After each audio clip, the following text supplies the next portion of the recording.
right, y'all. Welcome to our first Knoxville Music Teachers Association meeting of the new year, 2025. Happy New Year to everybody. Hope you all had a great holiday season and are getting back into the swing of things.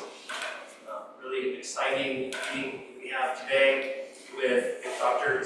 Lopes, who is going to be giving us a presentation today. Zach's been a friend of mine. We were studio mates in grad school under Elizabeth Pridenoff, and pretty much since then he has been on faculty at Western Kentucky University. He's currently the chair of the music department there, so he's got a lot of duties outside of just teaching and piano, but he continues to practice teaching and piano in order to stay sane. We were so fortunate at University of the Cumberlands to have him visit and do a guest artist masterclass and a performance for our students. The masterclass was awesome, really cool. One of the students did one of their own arrangements that wasn't written down, and I thought, what an interesting challenge, you know, to have a guest artist teacher come teach a piece where there's no written notes and give feedback. This student just started taking piano lessons, and anyway, and it was a fantastic class. I can't say enough about the recital too. Beautiful recital with his colleague, Dr. Jeremy Kell. So I could keep rambling up here, but I'm going to shut up and let him speak. Let's give a warm welcome to Zach Lopes. Thank you all for having me. I appreciate it. Sorry for the technical difficulties, which always seem to be there. But I have a script written for this today. This is part of a larger presentation I do with a colleague of mine, Andy Villman, who's a professor up at University of Cincinnati. And so I think this presentation, it's not going to include his part of it, which has to do more with creative music making. My part's more practical application for chunking. So the reason I wanted to do this presentation is because I've been using these ideas of chunking, and it's not just chunking a piece into little bits so the student can practice effectively, but it's deeper than that. So I wanted to kind of explore what chunking was in terms of cognitive psychology. So I scraped the surface, very much scraped the surface in terms of the literature that's out there in cognitive psychology. But what's very limited is any research having to do with chunking as it's defined in cognitive psychology and music. And so this is kind of what I was really interested in. So I think the most important thing for me was to find out and give practical advice on how we can use chunking in our teaching and of course in our own playing too. So for me, teachers should use chunking in the most effective and intentional ways. These two words are important in reference to my previous comment about chunking being a common known technique in piano teaching. While it's true that many of us already use some sort of chunking, either consciously or unconsciously, we can be more effective and intentional in our use of it. By my definition, chunking should always facilitate ease of learning, that is, orally, visually, kinesthetically, and ease of playing, which really would be, and I think the most important use of chunking is integration of physical gesture within music. So let me move on to a more practical example here. So despite its common use, chunking is defined specifically in cognitive psychology. The following example demonstrates the principles and efficacy of chunking. Take the following series of numbers. Try to quickly memorize the numbers by simply reading them through a few times.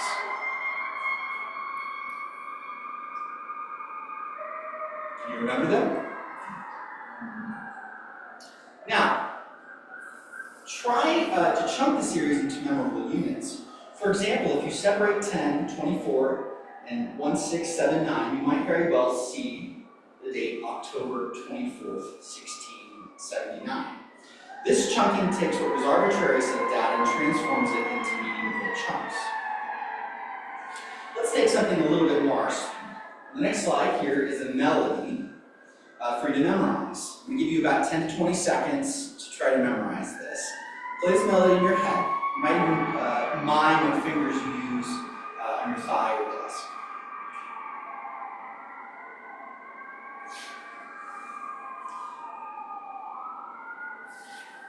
So, can you reproduce the melody? Maybe you'll be able to write it down or sing it, play the piano, or maybe just keep it in your head. So, how well were you able to reproduce it in that time I gave you? Yeah, a little bit? First part. First part. So, here's some ways that you may have grouped it. You may have chunked it by the measure, right? And this is an okay way of chunking it, but it's a little arbitrary. We're using these visual barriers in which to chunk it, right? Another organization may have been by hand position. You'll notice the first two measures are in one relative hand position, and the next two measures are in another relative hand position. You may have chunked it by implied harmony, the melody.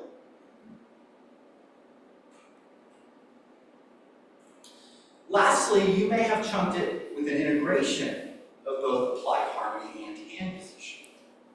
For me, this is the most effective way of chunking, right? We are layering or integrating several ways of chunking, both theoretical, musical, and physical or motor chunking, right? One thing goes all of this.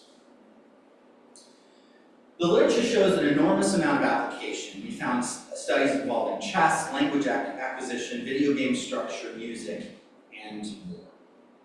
So in the session, I'm going to get into the nitty-gritty, and it's going to get a little technical, but I think it's really interesting to consider, as humans, how much we use chunking on a daily basis to survive. And then how we can use that, the stuff that we use unconsciously, now use it consciously in our teaching and in our playing. And then finally, what that means for practical applications to piano pedagogy. Now, for me, I've given a lot of video examples of the ways that I use chunking. It's not limited to that by any means, but I just kind of wanted to give you ideas and examples for the different ways that you could potentially use chunking in your own teaching. So let's start with the literature. What do we mean by chunking? Well, I always like to describe it this way to my students.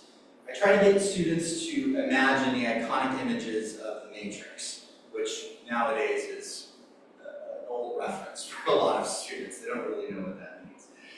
So imagine where you see that beginning of the Matrix, you see that green code raining down, ever-changing numbers and letters. Then flash forward to the end of the movie, where Neo breaks through the illusion of the Matrix and now sees the world around him not as normal objects, but rather as computer code formed in the Matrix.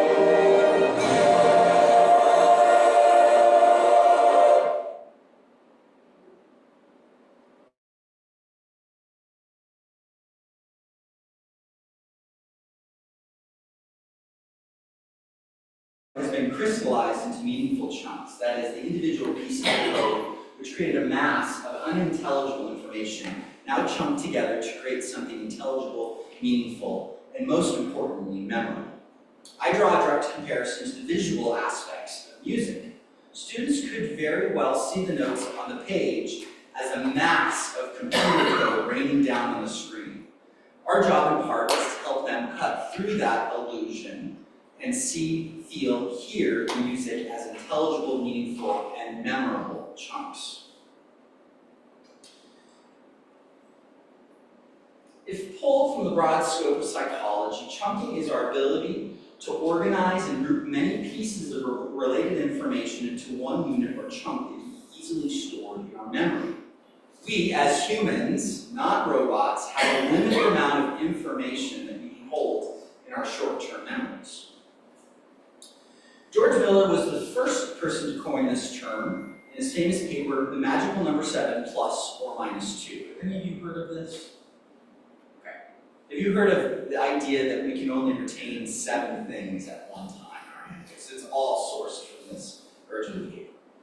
He explains that based on the current research at the time, 1940s and 50s, our immediate or short-term memories have somewhat predetermined channel capacities, or how much information we can take at once.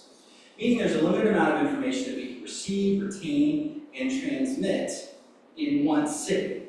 He references several studies where participants are asked to remember and identify unidimensional stimuli, so things that don't have, like if we look at a chair is multidimensional stimuli, and then it's a color, it's a shape, it has a texture. So multi-dimensional stimuli would just be one thing, just like a color, or unidimensional stimuli, such as auditory stimuli, visual stimuli, dots on a line, or tactile stimuli, taste. While some capacity channels seem to be larger, such as our visual capacity, Miller cited that different studies came to a remarkably similar conclusion, that no matter the stimuli type, the span of immediate memory imposes severe limitations on the amount of information that we're able to receive, process, and remember. Based on these studies at the time, that capacity, or that mean capacity, is about 6.5 categories, and that's where that number 7 comes from. Hence, the magical number 7. Seventh dimension. However, in examining studies using multidimensional stimuli, like I said, a chair versus just a dot, or just a color, or just a taste, Miller observed that the channel capacity increases. The best real-world example of this might be our ability to accurately identify any one of several hundred faces, any one of several thousand words, or any one of several thousand objects. Although the studies reference mostly examined stimuli with 2 to 6 variables, Miller concluded that by organizing the stimulus inputs simultaneously into several dimensions and successfully into a sequence of chunks, we managed to break or at least stretch this information bottleneck. So the idea is that if we group things together, right, and we see this just from our visual memory, our ability to memorize someone's face, or to memorize that something's a chair or something's a piano. If we're chunking information together, we're able to more easily memorize it and encode it. And we'll talk about encoding here in just a minute. So by organizing the stimulus input simultaneously into several dimensions and successfully into a sequence of chunks, we managed to break, or at least stretch, this informational bottleneck of 7. Furthermore, he points out that this ability to increase the capacity of immediate memory was perhaps an evolutionary survival tool. Quote from him, "We might argue that in the course of evolution, those organisms that were most successful were responsive to the widest range of stimuli energies in their environment. In order to survive in a constantly fluctuating world, it was better to have a little information about a lot of things than to have a lot of information about a small segment of the environment. Compromise was necessary, the one we seem to have made is clearly the more adaptive." So how do we memorize these chunks? How do we take them and access them from our long-term memory?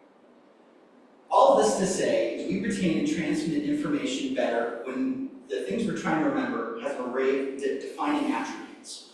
These attributes or elements or variables organize themselves into a group, which we then code. Recoding is the process of giving a new name to a group of information and then remembering the new name rather than the original input events. So remember back to the first slide I gave you where it said 10, I can't remember the numbers again, 10, 24, 16, 79. So we recoded 10. You remember what we recoded 10 as?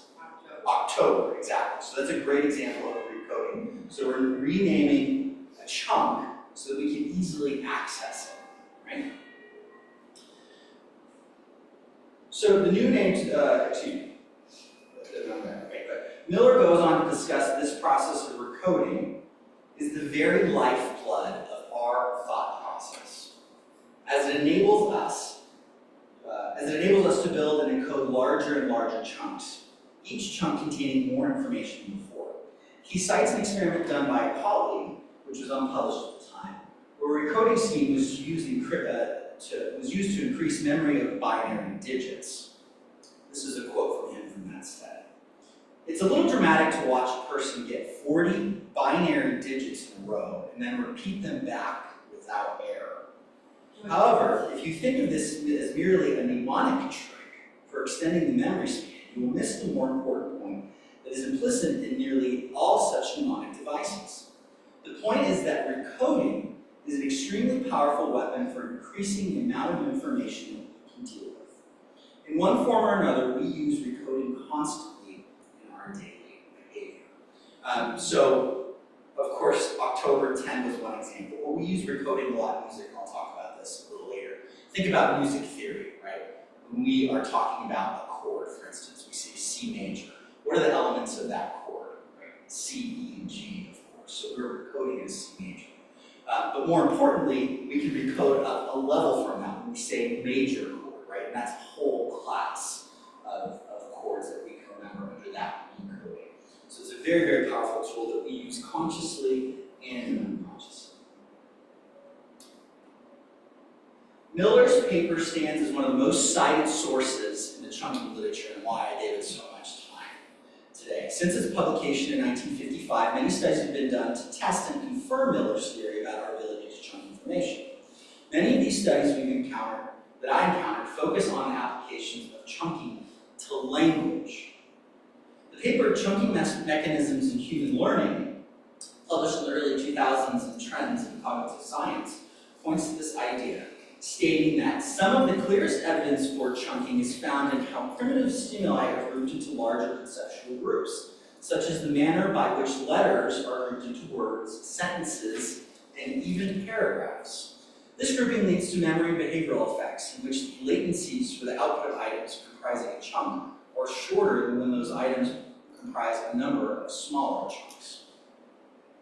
Meaning, our ability to build larger and larger chunks increases our retention and transmission of information. So again, going back to that idea of C, E, G, C major, major, right? So our ability to group larger and larger chunks of information increases our capacity to access those smaller bits of information. Moreover, our ability to encode these groups of letters or words into something known or meaningful is crucial. The authors acknowledge this, saying that the manner in which chunks are constructed affects the type of generalizations made, and so predicts typical errors and successes. So what I want to point to here is that the way in which we chunk things has to be meaningful. It has to be intentional, right? It can't be arbitrary. In this article, perhaps one of the most useful elements in this article is defining two distinct types of chunking. That is perceptual chunking, which is the automatic and continuous and linked to this perceptual process. And this is, Miller kind of talked about, chunking was necessary to our evolution, meaning that perceptual chunking is just something we do to survive, right? Because there's an overwhelming amount of stimuli in our environment, and we have to choose what to pay attention to, right? So perceptual chunking is this automatic version of chunking that we do on a daily basis without knowing. Goal-oriented chunking is the deliberate, under strategic control, and goal-oriented. So this is what we tend to use in education, right? These are the ways in which we understand, conceptualize things, organize curriculum, organize pedagogies. And so goal-oriented chunking helps us learn. That is to say, we are chunking whether we realize it or not. The applications to music teaching become crystal clear when presented with these two types of chunking. Perhaps some of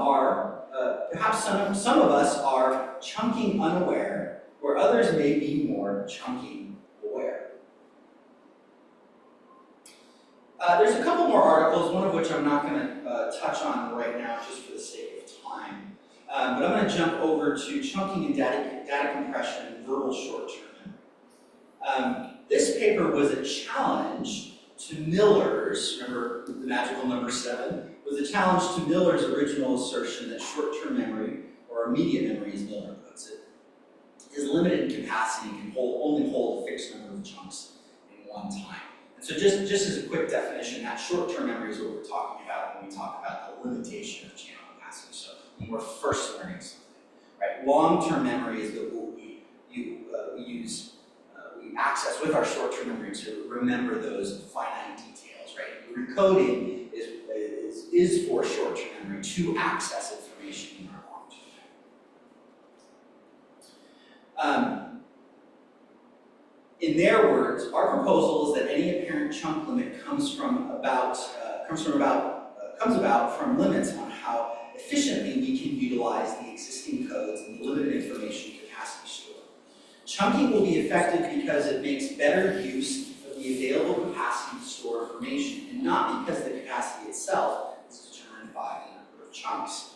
In the case of verbal short-term memory, the store will already have developed efficient code for the representation of one's native spoken language. So as with one's native language, musicians should also have the ability to develop efficient chunking code for the representation of musical notation, physical gesture, phrasing, rhythm and meter, or any other aspect of music making. In addition, the authors also propose that we can use short-term memory and long-term memory as code and code book. So think about back to when we were talking about recoding, right? This idea of C major. That's the code, C major, then we access our long-term memory, and that's the code book. C major means C, E, G. Does that make sense? So that's kind of what this paper was pointing to. Code, short-term memory, code book, right? Chunk, details of chunk, short-term, long-term. The assumption here is that the actual chunks are stored in long-term memory, and that these are different from the chunk representations in short-term memory. Moreover, the compressed code in short-term memory uses a cue or a pointer to access the actual chunks, the details of long-term memory, which holds the complete code book. The way in which we encode these chunks, i.e. our familiarity with the information, the size of the chunk and the efficiency of the chunk, may have a direct effect on how much we can retain in our short-term memory.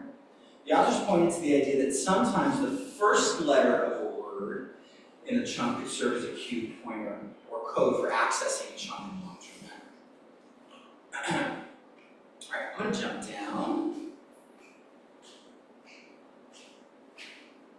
to next part here.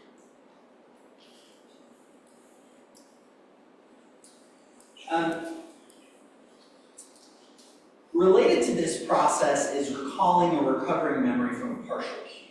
A commonly used example is someone's ability to recall an entire song from only hearing a few notes. As pianists and musicians, how do we encode chunks in our long-term memories? What pointers or cues do we use to consciously or unconsciously access chunks in long-term memory? So some things to think about as we're moving on to some examples here. So as I said at the beginning, the literature on music and chunking is very, very limited. We found a few articles, but not too many. So the first one is titled Fingers Phrase Music Differently. And this attempted to uncover differences in how our perceptual biases, our conscious tendency to chunk according to a musical phrase. So a good example of this, an example that they used in their study, was a scale. So think about a 2-octave scale, right? So I want you to think about that 2-octave scale as one phrase, right? And how that compares to actually how we motor, what the motor chunking is for that scale. So, and there's several ways that we can break that up. So if the scale is one entire phrase, how many motor chunks are in that? Well, if we're thinking about actual hand positions, there's 1, 2, 3, 4, right? So we could have 4 barriers there in terms of our motor chunk. We could also perceive it as 2 chunks at the octave, 1, 2, right? So there's these differences in how we perceive things musically, but then also how they actually come out and how we play them, right? The motor chunk or the motor sequence. And we're constantly having to reconcile these 2 things. So the study that found that pianists systematically deviate from objective evenness at the boundaries of the 2-octave scale. Or rather, the participants allowed a slight bit of time at the beginning and end of each ascending scale. Really, that's that perceptual or that musical phrase. This would indicate that the participants perceived the 2-octave scale as one musical chunk. In a broad sense, as musicians, we perceive a phrase as a chunk and intentionally use expressive timing at the boundary of the musical phrase to show its separation from other musical phrases or chunks. However, the experimenters found an unexplained variance in the middle octave of the 2-octave scale at the octave boundary, for which the perceptual bias could not account. They concluded that this inconsistency in execution at the midway point was a result of how our motor function chunks the scale. So musical, motor are in conflict, right? We know this as teachers, we're constantly having to overcome this. Whereas perceptual bias conveyed the 2-octave scale as one chunk, the motor sequencing of the participants showed the 2-octave scale broken into 2 chunks at the octave boundary. This study sheds light on the fact that our perceived musical chunking and our unperceived motor chunking could very well be in direct conflict. The last article I'll mention is employing cognitive chunking techniques to enhance sight reading performance of undergraduate piano students. We're getting more and more down to what we actually practice as teachers. This study aimed at seeing if preparatory exercises that utilize chunking techniques would help improve improve pitch accuracy, rhythm accuracy, and continuity of sight reading in university group piano students. The study was conducted with 3 groups. One control group, one group that chunked the rhythms, who were given, so the control group was given no exercises, the group B was given a preparatory rhythmic exercise for sight reading, and group C was given a preparatory pitch exercises with drills containing pitch patterns, blocked chords, and simplified melodic lines to show structural pitches. So, basically, the control group was given no prep exercises to encourage the sight reading. Group B was given chunked rhythmic exercises to help prep for the sight reading. And Group C was given chunked pitch exercises. The results revealed, while all the groups improved in ability after a set amount of time, Group B and C improved their overall continuity by greater amounts. Remember, that was the chunked rhythm group and the chunked pitch group. It was noted that Group C improved most overall. That was pitch chunk.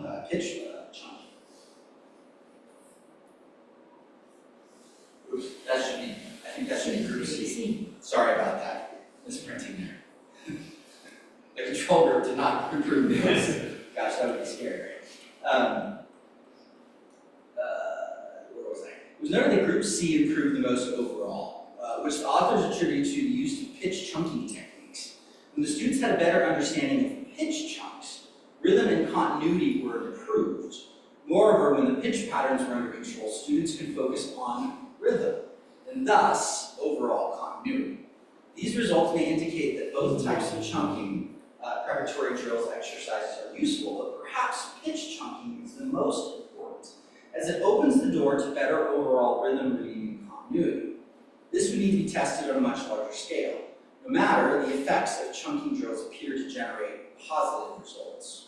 Can I interject and interrupt and ask a question? Please. So for example, like pitch chunking, if like the left hand was playing, a D minor first inversion triad in arpeggios, FAD, whatever, then pitch chunking would be like, see this as, would it be like blocking the Right, chord? that's one Or chord. seeing it as, Playing it all together. this is D minor. Right, seeing it as a group. And I'm gonna, the videos I'm gonna show are gonna show some great examples of this as well. But melodic chunking would be, there would be several ways to look at melodic chunking. So we talked a little bit about motor sequencing, right? So we could look at the chunks as they relate to our hand position and shifting hand position. So this is a group of notes, this is a group of notes. We could look at implied harmony, like we did at the very beginning with that initial melody, like we could chunk it that way. We could also chunk it in terms of maybe there's a scale passage, right? So that would be another chunk. So I think there's a variety of ways that you could look at melodic chunking. Certainly I think something that we all use is any left-handed coming pattern that has a choral foundation in it. We can easily chunk that and show students what that is and how to easily memorize that or internalize. So I think both. I hope that explains what you're asking. I want to give 2 more shout outs. There was a column by Bruce Burr called Nothing Short of Recognition, American Music Teacher, August, September 2016. And he recognizes chunking as a vital tool for both teacher and student. Quote, evoke or teach whatever can be chunked in most pieces, as he says it. He also stresses the importance of theory and creative activities to encourage a chunking mindset in students. Another person, KMTA guest, pedagogical clinician of Kentucky Music Teachers Association back in 2017, Nancy Reese, of the Nancy Reese piano technique, presented a session entitled Chunking, a magic bullet for reading technique in artistry. I really enjoyed this presentation. It sparked my curiosity in the cognitive psychology side of things, which she didn't touch on too much, but it kind of made me think, okay, where does all this come from? So I know that was a whole lot of information. I just want to review it real quick so you kind of have some takeaways. So, our capacity for learning, retaining, and transmitting new information is very, very limited. We overcome this limitation by consciously or unconsciously merging information into intelligible, meaningful, and memorable chunks.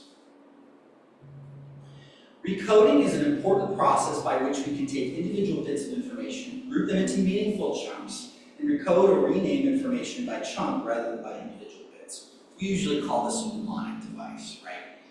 But there's lots of ways that we can recode. The process of recoding allows us to build larger and larger chunks over time. Since we're constantly trying to reconcile new information with what we already know, we typically recode using existing knowledge. However, it's also proven very useful to create and utilize new recoding schema to organize new information into chunks.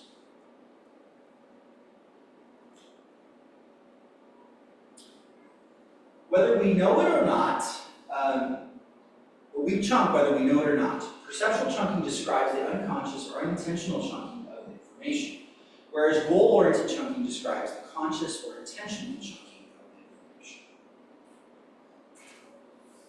Chunking has been proven to reduce the load on and free up space in our working memory, meaning we can store and manipulate more information when we chunk.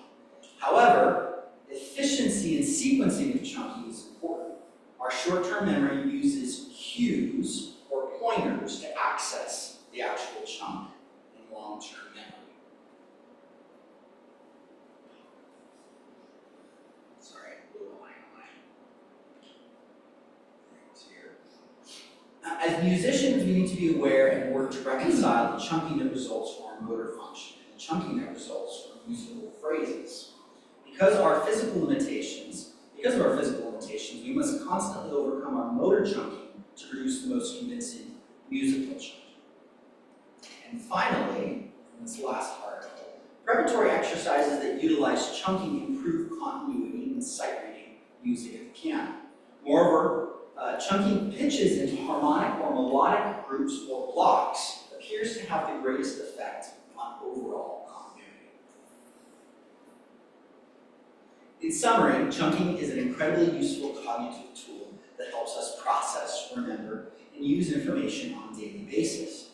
We are hardwired to chunk essentially everything we can see, touch, feel, and hear, which has significant implications on how we learn and teach music. So, that was the technical part. Now, what are the applications here? How can we use this?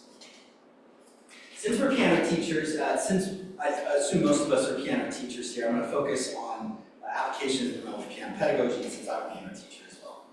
However, this is not to say that there are not other music disciplines that cannot reap the similar benefits from chunking. Discussion on chunking benefits in other music disciplines would be undoubtedly enhance and build on our understanding of its application to piano. And you're free to share your thoughts with me on that. So let's start with, I think, the most basic, chunking in scales and arpeggios. The most obvious and perhaps foundational application of chunking in piano teaching is the teaching of scales. Scales teach students how to form chunks out of a series of individual notes, how to chunk fingering, and how to physically shift or move from one chunk to another. As an example, let's take a look at a few scales to examine different possibilities of chunking. I'm sure many of you already use these chunking techniques with scales, so I'll move through this pretty quickly. Right? We know scales are divided into separate hand position chunks, 1, 2, 3, 1, 2, 3, 4. And of course, there are two possibilities for chunking the scale. My preferred method is for the students to learn and chunk groups of 3 fingers and 4 fingers, since most all scales use this sequence of fingering, this chunking sequence. Starting hand separates, I ask the students to play C, D, E, and as one chunk, and then of course F, G, A, and B together. Each chunk is played as though it's a chord or a block of notes. I tell them to feel the chunk and visualize the shape of the chunk on the keyboard, and then I ask them to move to the fourth finger chunk. Of course, 1, 2, 3, 1, 2, 3, 4, with the cue pointer of putting the one finger on F again. If you remember back to, I think it was one of the articles about language, we need that cue, we need that pointer, right? And so how are we going to access? So I always try to give my students, as they're moving to a new chunk, a cue or pointer to help them access that chunk quickly.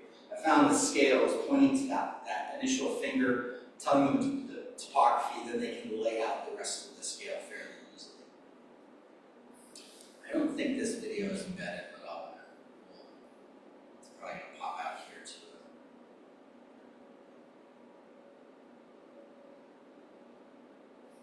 Still have access to the internet.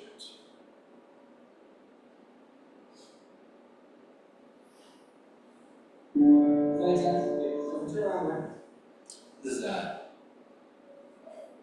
non-major student that I had. Attention 6 scales to 4. 3. 4. Good. And then alright, we'll just end this down. We'll go to the top. So how do you use those? That down. 3. Almost. There we go. Good. When you're making that transfer, should have this comes up and go this way.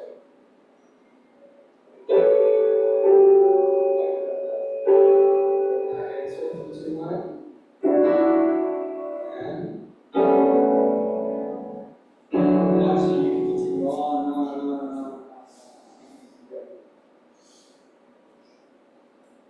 Once they become comfortable with the notes moving between chunks, I give some attention to their hand and wrist as they move between chunks.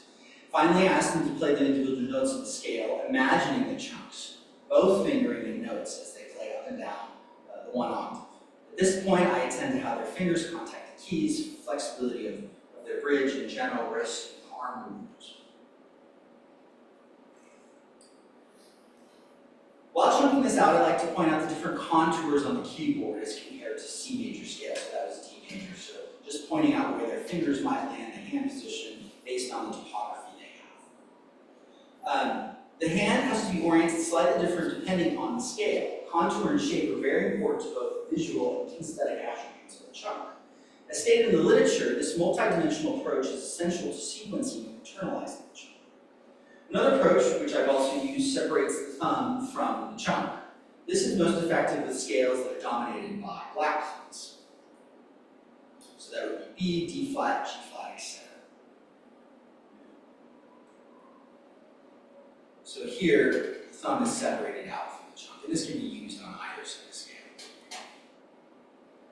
Sorry, these are the only 2 videos that had to be out. Go ahead. Embedding. Natural curvatures of the hand visuals. Perfect. I didn't realize this wasn't going on.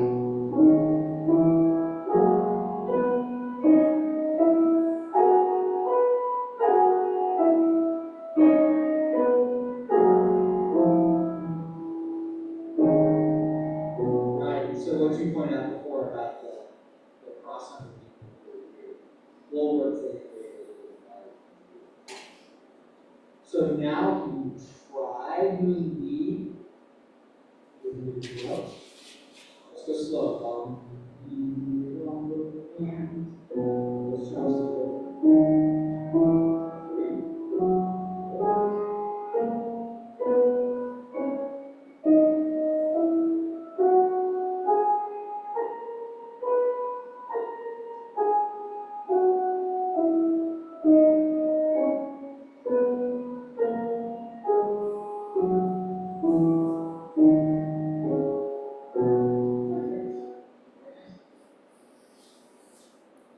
So of course, this would be, both chunking techniques can be applied to used on any scale. I don't teach scales with individual fingers. I never start teaching scales that way. I always start teaching in chunks. And I found it helps students to get their hands together most quickly. Yes, and also actually helps with the flexibility of their arm as well. They become less tense in their fingers.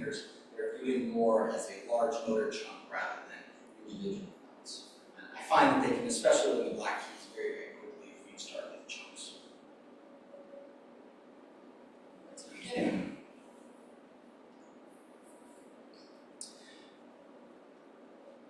Chords and arpeggios in and of themselves are chunks of notes organized into recognizable patterns, transposable across all key areas. It's easy to see how we decode these 3 or 4 individual notes into chunks that manifest itself in almost all music that students encounter.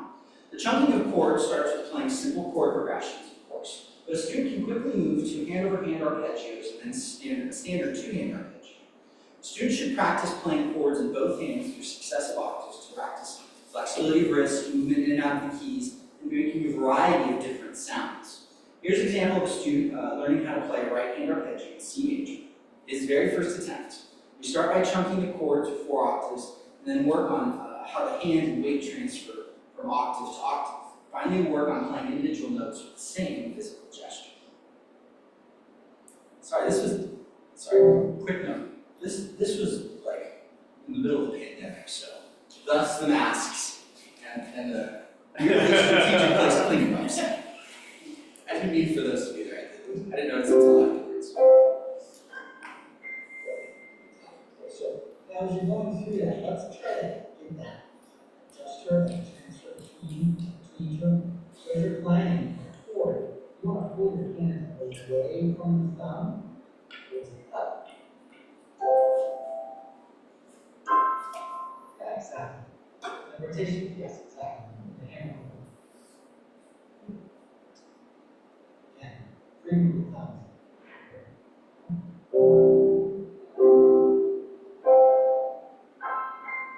Good job.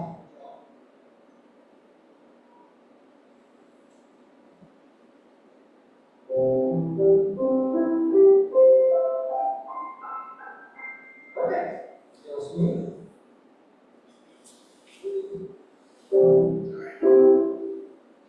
I try to encourage my students to think about arpeggios not as a series of individual notes, but rather as a series of physical gestures that guide them from chunk to chunk.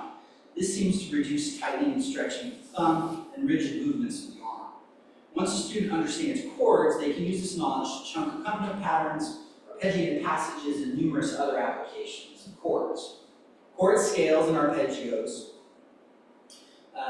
are fundamental to piano technique, but are also fundamental to understanding music theory. All chunked concepts nested inside music theory that continually form into larger chunks. So all the concepts in theory lead to those larger chunks. That's why music theory is so important. I want to play you one more example of chunked chords. Of course, the notorious Fur-Elise here. But this student was having a very hard time figuring out the left hand in E section. Excuse my singing.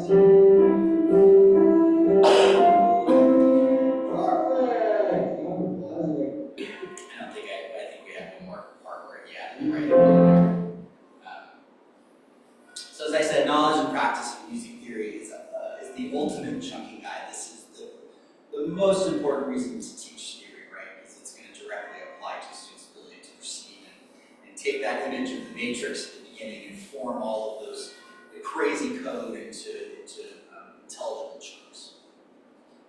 Okay, so I'm going to show a series of videos here examining repertoire. And I just want to say these are massively clipped videos. Right? We all know teaching is a really messy business, and in no way do I quickly move from a student from not knowing anything to being able to play right away. Of course, there's a process involved. So very clipped videos, but I hope it gives you an idea of the ways in which I use chunking. So all this is good and well, but how can we apply this to repertoire that our students learn every day? I want to quickly jump back to some of the ideas discussed in the psychological. First, we must understand that we chunk unconsciously all the time. Psychologists call this perceptual chunking, right? That's that unconscious chunking. Much of this type of automatic chunking happens because, one, we are hardwired to chunk, and two, as we gain more and more knowledge about the world around us, chunks build on each other and can be more easily accessed from long-term memory. However, we also have the ability to intentionally form chunks to more efficiently store information. Psychologists call this goal-oriented chunking. This type of chunking is hugely beneficial for education in that we can organize and introduce concepts through a process of chunk building. As musicians, I assume most of us use both perceptual and goal-oriented chunking all the time. Perhaps some of us use one more often than the other. Whatever the case, I would encourage you to be more aware of how you chunk your music. As teachers, I think we can all be a little bit more goal-oriented in our chunking. Remember those cues, pointers, and encoding discussed earlier? We need something to help make the chunk intelligible, meaningful, and memorable to our students. I think we should constantly engage our students in intentional and effective chunking when learning new music. Moreover, we need to give them intelligible, meaningful, and memorable ways of recoding these chunks. In my estimation, there are a number of approaches for chunking in repertoire. They may look something like this: fingering and continuity chunking, physical gesture chunking, meter and rhythm chunking, and musical phrase chunking. Perhaps there are more, perhaps these approaches can be broken down farther. I would certainly like to hear your thoughts on this. Each chunking approach is intertwined with the next, and each relies on the other to be successful. At a certain level, all of these approaches become one approach.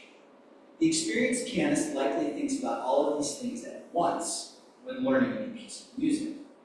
When teaching an inexperienced student, I think it's helpful to break them down. Some important things to remember, as chunking is a very common used word. Chunking is not necessarily grouping elements, pitches, rhythms, measures, together based on their obvious visual boundaries. That is to say, just because there's a bar line, a beam, or a staff, it doesn't necessarily mean there's a chunk. Chunks exist and are sequenced inside and outside of these visual boundaries. Visual chunks don't necessarily equal musical or physical chunks as well. I'm going to show an example of this in a little bit. Breaking a piece down by measure, this is not necessarily meaningful or effective and can be a bit arbitrary. However, it is helpful for students to become more process-oriented in their practice.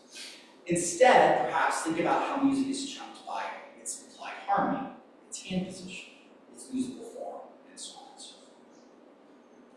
Instead of going into detail about how each chunking approach that I just listed on the previous slide, I'd like to give an overarching example. So I'm going to use one piece as a Vandal prelude to kind of illustrate the different types of chunking. And then I'm going to show several videos of students playing different repertoire and using chunking techniques. So I'm going to use Vandal's prelude in F major, and you probably all know the Vandal preludes. And I use this one for students whose reading may not be very good when you start chunking right away. I hope to illustrate all the approaches listed above by using this prelude. In each section I'll include some teaching videos that attempt to show different approaches, which are often combined in my teaching. A word of caution about the teaching videos, and I did just say this. Due to time constraints, the videos have been dramatically shortened. As we all know, piano teaching is a messy business. The messiness is clearly not shown in these short excerpts. We will make all teaching videos share. I can make my teaching videos share in the presentation. I think I shared it with Chris. Available to all those who'd like to see full versions of the messy versions if you'd like to. Let's take a look at this Vandal prelude. Vandal preludes are an excellent way to teach chunking and pattern recognition in pianists. The music is also very satisfying to play and listen to. All these attributes make it ideal for the teacher seeking and encouraging chunking habits. I start chunking either right away or immediately after the student has sight read through the piece once. So we'll start with fingering and continuity chunking. I might first ask the student to gather all of the notes in each of the first 4 measures. Playing each measure as a chunk or block of notes with hands together. They usually find the resulting chord very pleasing. It's F major 7.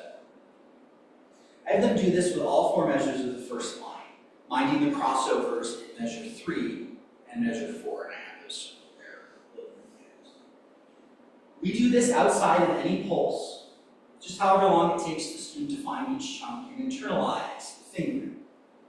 They develop an understanding of the distance between each chord, as well as the fact that the first 3 measures take on the same handshake. I usually ask them about this or point it out to them. In addition, they note the hand crossing of the last 2 measures. We work on the different right hand and 4th measures separately to note change. I have them repeat this a few times until they start developing the necessary muscle memory and continuity. So this is a great example here of finger chunking, and this particular example is a good example of how we shouldn't chunk based on visual boundaries. So here you can say if we chunk based on the visual boundaries of our 16th note, this is not friendly to the hand, nor is it friendly to the music. So the student came to me and had a lot of tension in their left hand and couldn't figure out how to phrase this musically. So we worked on chunking it like this. And you can see now the chunk is shifted over to fit fingers a little bit easier, and also to lead now to each beat, rather than clunkily moving back and forth between the hands. So I'll just show you. Stop talking.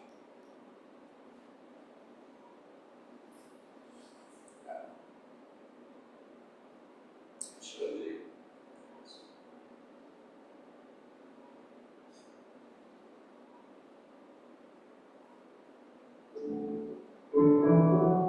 Make this a little bigger.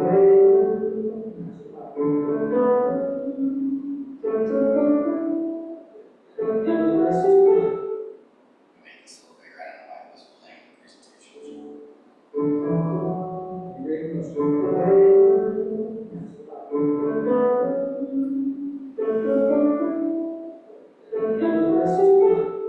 Sorry, I realize I should play the music now. I'm sorry, I keep stopping. Sorry. I want you to be able to see how this chunk too.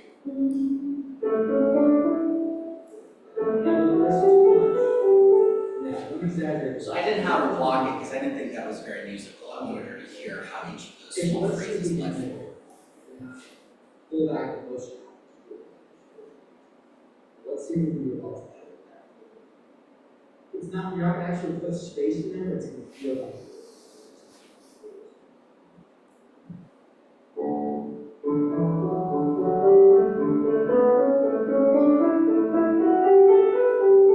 That's it, see if you can do a little bit more. Let's do the whole thing.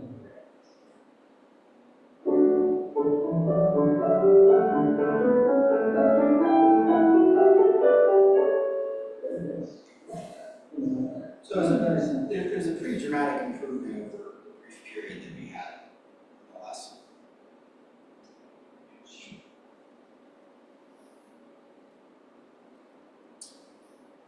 Here's another example for you. This is a particularly challenging pre-college student I had. Maybe you all know this wild rider. So I know, wow. this student, as you can tell at the beginning, he was like, oh, the fingering is really hard. And so I was like, all right, it's time to chunk. Time to chunk these chords. And within the span of about 10 minutes, we were able to get him into a place where he could play it.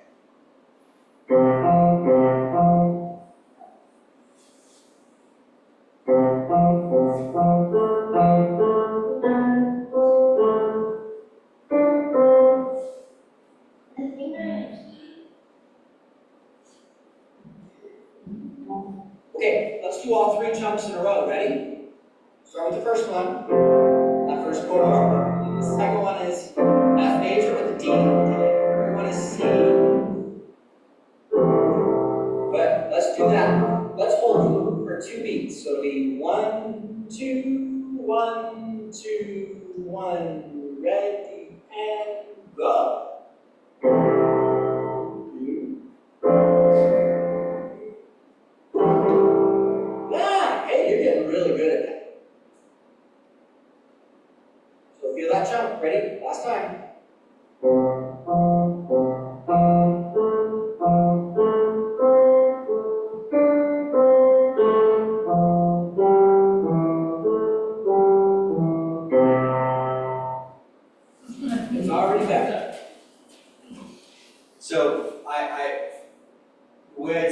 fingering to students is always to perceive what the chunk is. So, and there's a variety of ways you can do it. I always say reduce the amount of times you have to shift or transfer, right? Sometimes that's not musically effective. So it's always kind of a negotiation between what's going to be efficient in the hand, and what's going to be the most musical, which of course is the ultimate goal, right? That's what we're always serving. And so this is a great way to figure out how to do it, an easy way for getting it. Here's another example. This one's, I don't know why this one's. This is from Fantasy Prompt 2 here. So the first chunk would be what? Yes, and then chord. Okay, and then yes. Okay, and then again. Okay, what about the next chunk? Can you play that? Yeah.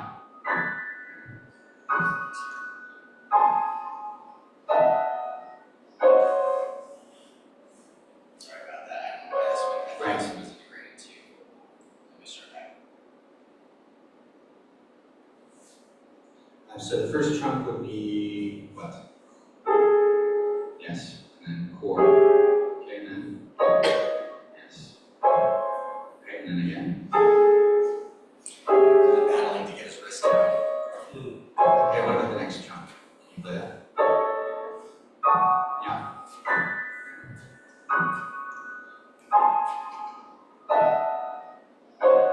Right. One last time, please. Under, yes. Okay, and let's try now physical gesture and see those chunks.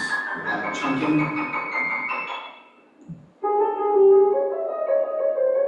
Remember the motion? Yes, that's it. So one more time. Under.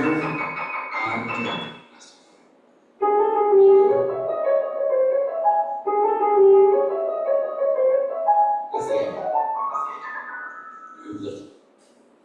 I was experienced that when the students can have a softer approach, especially in the bridge, good contact point, of course, from here to here. A little softer approach when they do that chunk. When they move to the fingers, they're not so rigid and not so tight here. So if they can get that nice, wavy, soft, more flexible, supple approach back here when they're doing the chunk, the transfer to the fingering actually, it takes that with it, I feel like, and they get that physical gesture. It's not always possible because the chunk doesn't always fit the appropriate physical gesture, but I found integrating those can be very, very helpful for a student's approach.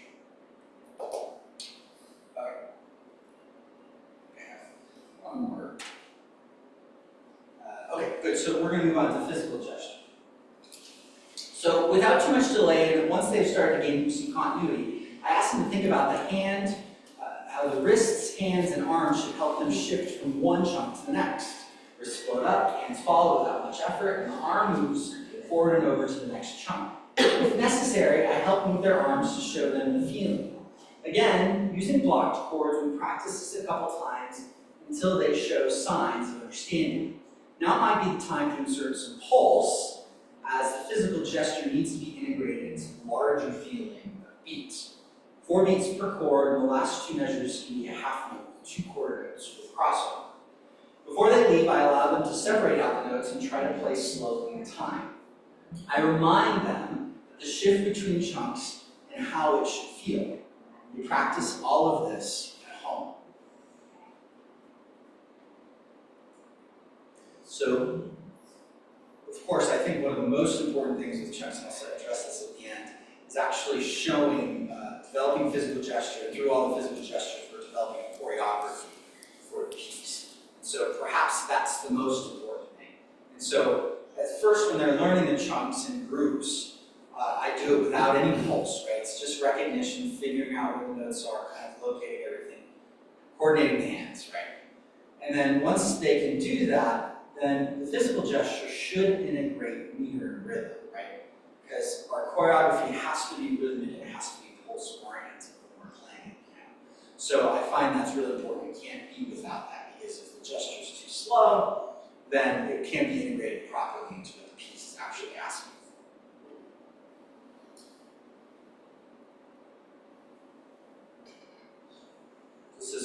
block reduction. And when you move to the jump, We're working on that shift. down forward. Forward. And there you go. It's a weird combination. Forward. Now push the hands forward. Move the hands up as you come up. You go shoulders, wrists. Last wrist. There we go. Perfect.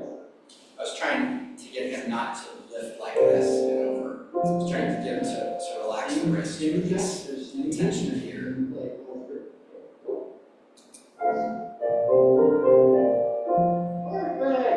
Oh, nice.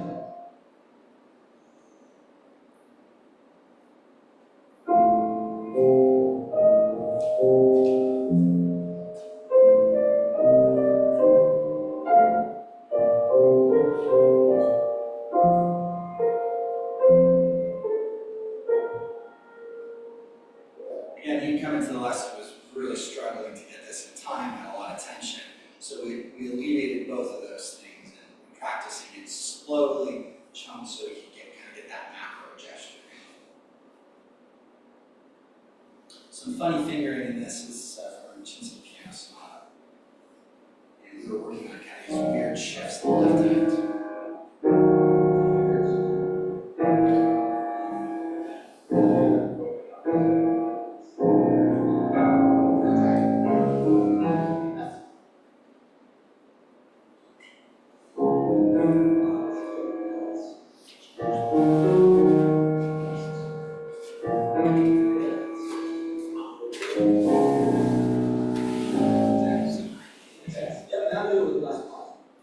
So I'll make a quick note about this. That's okay. We started a little late.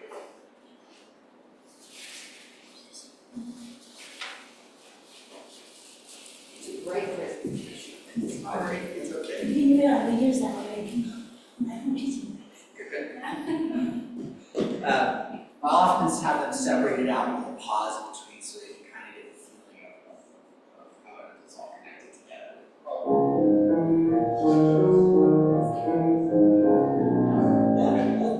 And now we try to do it in time, just moving through each of those gestures. Just one more time.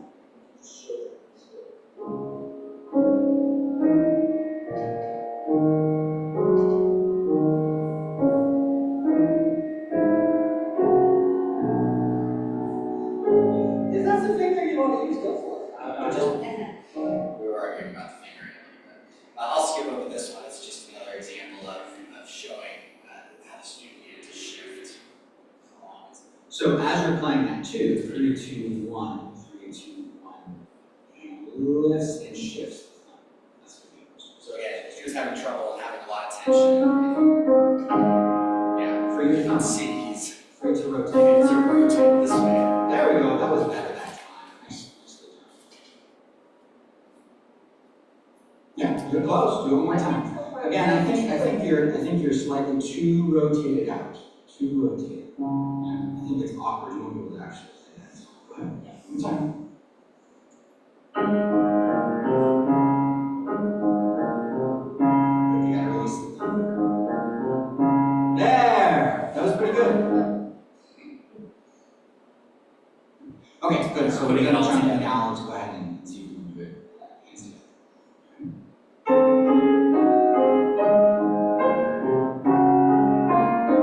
Very intentional. So the shift. That's great. That's great. Now, can you make it? You're showing the shifts and the gesture really nicely, but can you make it just a little bit smoother? And then we worked on that. Obviously, there's a big lift, but that's coming from that chunk. And I was much more intentional thinking about it. It doesn't have to. So this is the 2 more sets of chunking, and I won't take too much of your time here. Metric and rhythmic chunking, which I have found to be very, very useful. This process starts by taking a musical phrase, perhaps 4/4 in time, as its prelude, and asking the student to count and play through as notated in the score. So they would count 1, 2, 3, 4 as it's notated. The student can count in eighth notes or in quarter notes, much is dependent on their skill level at the piano. Next, the student plays again and counts every other beat as though the pulse is in half beats here. This counting shifts from 4 pulses per measure to 2 pulses per measure. Now instead of thinking of each measure as an independent 4-beat chunk, every measure now becomes a 2-beat chunk. Lastly, the student stretches the beats so that there are only 4 beats over the course of the entire 4-measure phrase. Now the whole note has the beat, and the rhythm of each measure is chunked into one unit that serves the whole 4-measure phrase. Remember George Miller's claim that the process of recoding allows us to build larger and larger chunks. Through this process of building larger beats, we can recode both rhythm and meter to build larger and larger chunks. This allows the student to think and hear the phrase as one whole chunk instead of as 16 individual beats, or worse, as an infinite number of subdivisions. It's a remarkably useful and effective chunking tool. Not only are we students seeing larger chunks, they are now thinking more linearly instead of vertically about music. The sequence of larger pulses or chunks is pulling them through the natural arc of the phrase. So let me give you just a couple of examples of this. So this is actually, happens to be this very piece that I'm using as an example here. And we counted it, of course, in both of these ways. Count on it. We already.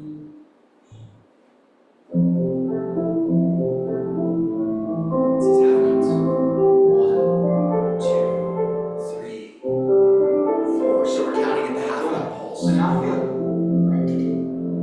Good. So now let's do it. Let's do it a little different. Now the whole beat gets, whole note gets.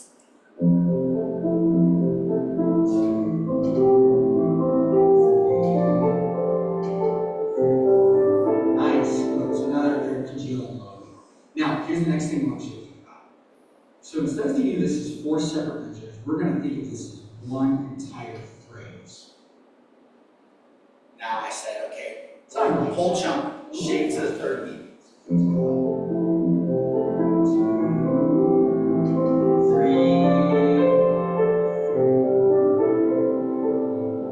Same thing. I found this to be remarkably effective if students playing very vertically. We start this hypermeter. We start by counting the quarter note, whatever the pulse is. We stretch to the half. We go to the whole. And if we can do 2 measures all in one beat, we will if it's fast enough. You'll see the next example. I think we do in 4 measures. So this is the way we count it. First we counted it in half note pulses and then whole note pulses. I think we use actually 4 measures as one pulse in this particular example.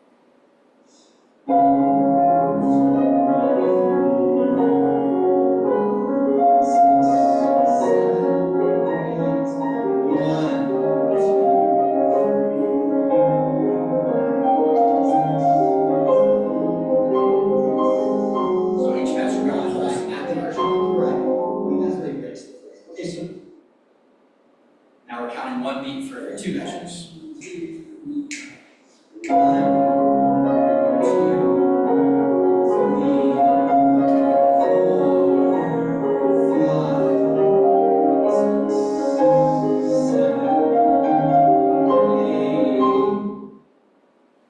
1 beat every 4 measures.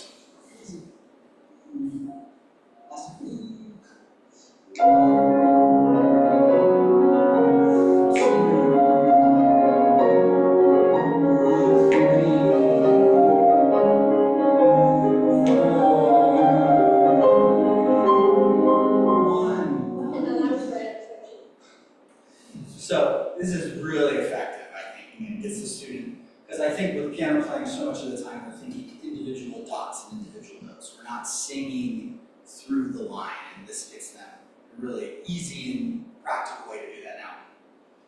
My students always don't like me, especially if they're coming to me as transfer students, because I make them count a ton. They're like, I really like, I used to count as a little kid, why do I have to count now? And I make them count, they can't do it. And then they have to practice it a lot. So they practice counting, as room, of course, when they practice counting these larger and larger pulses or chunks. And it's super effective for getting them to kind of think about a longer phrase and to form into a longer phrase. And then they can sing through the numbers how they want the phrase Okay, finally, musical chunking. Last but not least, there's musical chunking. In a way, meter rhythm chunking is a type of musical chunking. But musical chunking extends beyond the single phrase. Musical chunking is synonymous with musical form, which attempts to form phrases, groups of phrases and sections, and to arrange sections into a entire piece of music. This type of chunking can happen through basic analysis, recognizing the length of phrases, finding repeated sections, and understanding where musical material changes. This can be a very simple process by asking about first maybe by asking about where in this particular piece we have repeats. So of course, if a student can recognize this part is repeated over here, we can label it. You can label it as A, you can put the same sticker in the spot, you can label sections with mood, whatever helps them think about that section and recode it as something memorable to them. Again, this is a type of recoding. Each musical chunk is now a letter, it could be a letter, a sticker that represents a specific mood, a character, or feeling, or even a single word. Another type of musical chunking involves the process of simplifying music, and I haven't given any examples of this. I may have a student go back to the original chord chunks that we practiced when we first started learning the F major grade. I asked the student where they think the high point of the phrase might be. I might have them draw a line on the score to represent the shape of that particular phrase. Then they might play just the block chords while trying to follow the dynamic shape of the line, ensuring the previously learned physical gesture is still intact. The student can then separate out the notes while maintaining the shape of the phrase or chunk. The act of drawing the line and reducing the texture is a type of recoding, where the student sees the notes not as individuals, but as part of a larger musical phrase or chunk. In other pieces, I might have a student simplify the texture to one or two melody notes and bass notes, or some other combination of chord and melody. So I have students do this quite, my more advanced students, I have do this, and I didn't put an example over here. I call it deconstructing or distilling the texture down to just single notes. Even if they're at the start of the measure, what are the most important notes in the measure? So really that's distilling things down to its basic counterpoint. This is tricky as it's hard for students to differentiate between important and unimportant notes, so it takes a lot of practice. Okay. So you may be thinking, gosh, does this guy just have his students chunk in all lessons, every lesson? Absolutely not. In fact, it's just one of the tools in the toolbox. However, I have, in my limited experience, found it to be one of the more effective tools usable in the initial learning process, all the way up until the performance of the piece. From a pedagogical standpoint, I'm in constant search of what I call the cognitive light switch, something that I can help the students access and turn on immediately, so to speak, which will result in an almost immediate change in thinking or behavior. In my experience, chunking has been this cognitive tool or light switch. It creates a pathway from uninformed to informed, misunderstanding to understanding, unaware to aware. There are, of course, other tools in piano teaching that serve the same function, but those are not the focus of this particular presentation. I asked the earlier question, as pianists and musicians, how do we encode chunks into long-term memory? And what short-term memory pointers and encoding do we use to consciously or unconsciously access these chunks in long-term memory? Miller, the magical number 7, claims that recoding is the very lifeblood of thought process. The authors of Chunking and Data Compression and Verbal Short-Term Memory assert that we develop an efficient code of short-term memory that cues or points us to chunks in our long-term memory. Cues, pointers, codes, or recoding all seem to indicate the same thing, that we need an efficient and meaningful way to access chunks in long-term memory. I would argue that in piano playing, our most important cue, pointer, or recoding happens through our physical gesture. In more plain terms, the transition, shift, or movement between chunks, whether small or large. I'm certainly not the first to say this. While we should work to internalize and memorize music through a variety of musical means, mapping out meaningful physical gesture and union with music is much preferred to memorizing individual notes, or simply relying on rote muscle memory.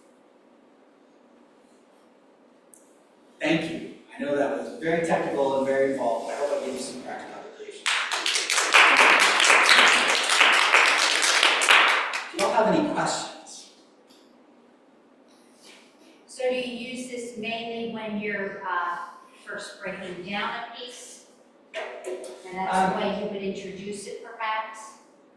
Yes, so like I said, with fingering, I always emphasize to my students, the first thing you should do is just sort out your fingering.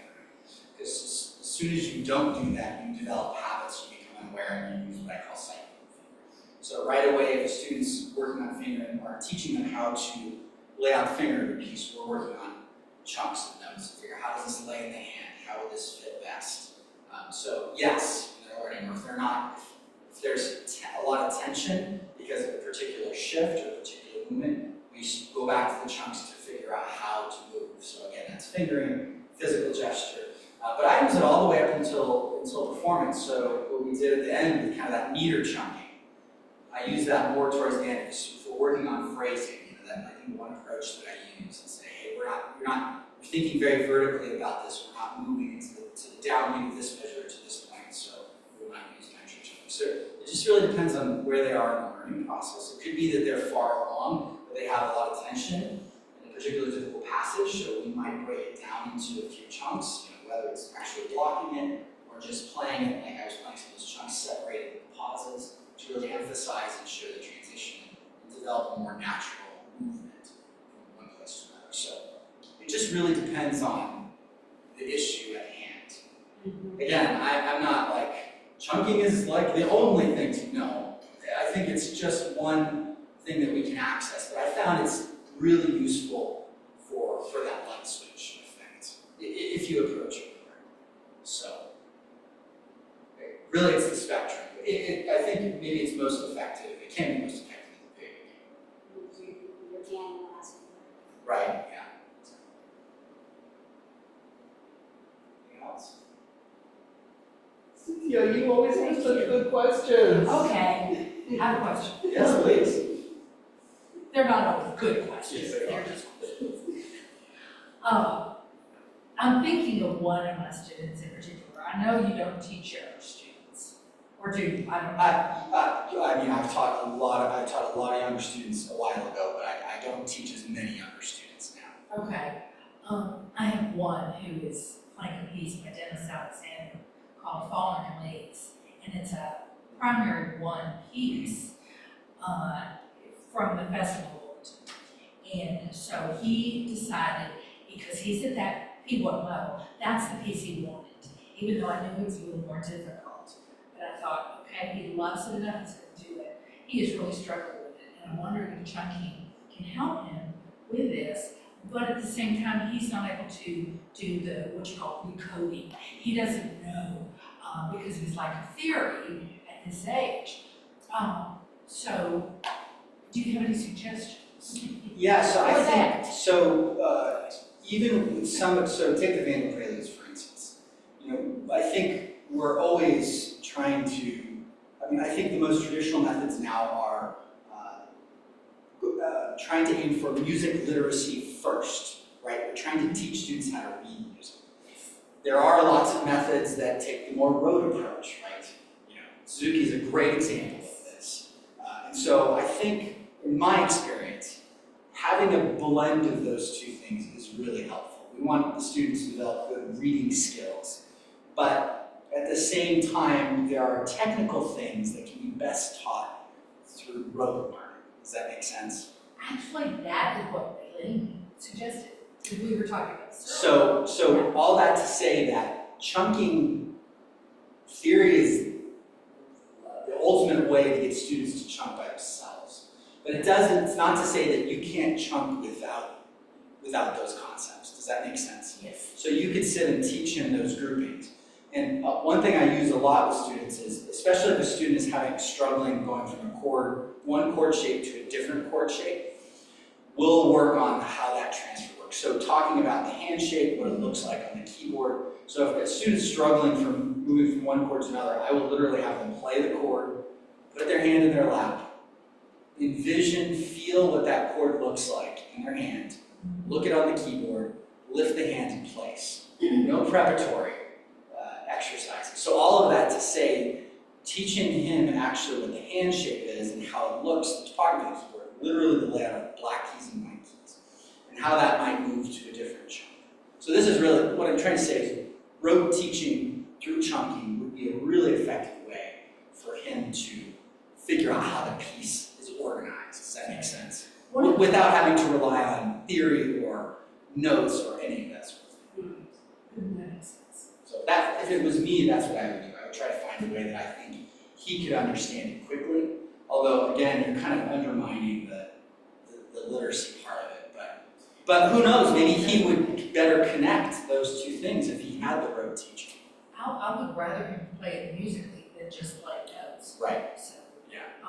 but one of the challenges in the piece is that there's so many hand moves. And for a young student, that's very difficult. And, you know, I'm right now kicking myself for allowing him to play this piece. Because I'm looking back, you know, hindsight is 20/20. He wasn't ready. But I thought he would love it. And that would make him do it. But I think it's just very hard. And I tell him, put your eye on the key first, then your finger will go right to it. But So if I were other you, than that, I don't know what to do. I would take it and I would figure out what you think are the most intelligible chunks and how he would learn it most smoothly. And design a choreography for him to be able to navigate those shifts. Yeah. For me, I think there's always a pattern of chunks. Always, in every type of music. Sometimes it's related to theory, but in more modern music, that has been, you know, for me, that's how I memorize modern music. I can't do it any other way. I find those same positions, I find those chunks that are most intelligible. I think you were just talking to Mr. Allen, it's like, here's the perfect fourth, here's the perfect fourth. Like, how do we recode it so that we can store it and it's easy for us to access? What's the pattern? And then for me, I always try to, there's a chunk, but how are they related, right? These chunks are both major chords, these have a similar note, like how can we show relationships so that we're not going from, you know, form plus to form plus. So showing the relationships, finding the chunk, making it easy for him to access and move between those, and just practice it, break it down into, you know, playing between two, playing between three, just practicing by itself. So, Sounds good. yeah, that's what I would do. I think that has helped a lot. That's I'm motivated now. I can't wait to teach it. Yeah, Nice. Excellent. Try all these new things. You guys have any other questions? Thank you very much. Thank you. Sorry we went over. Beautiful presentation. Thanks again. Not only